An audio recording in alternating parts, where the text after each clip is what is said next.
መድኃኒት የት ነው ያለው? በመንግስት ተቋማት ውስጥ መድኃኒት አጣን እያሉ ነው ዜጎች። ሁሉም አይደለም። የዝቅተኛ ገቢ ያላቸው ዜጎች ነፃ አገልግሎት እንሰጣለን የምትሉት ነባራዊ ሁኔታ ይፈቅድላቸዋል ወይ? ትልቁ አሁንም ችግራችን ነባራዊ ሁኔታ ማስቻል ነው። ድጎማ ያለበት የጤና መድን ዋስትና ከሆነ የሚሸፍኑት ብልጽግና እያቀረበ ካለው ጋር ተመሳሳይ ፍጹም ልዩነት አለው። ብልጽግና እኮ የሚቆጣጠረው ራሱ ነው።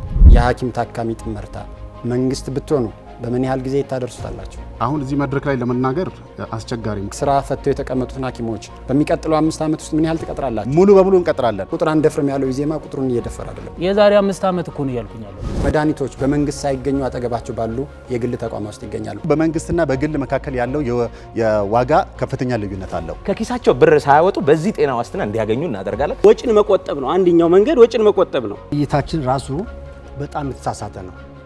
ገንዘብ ላይ ብቻ ነው እያተኮርን ያለ ነው።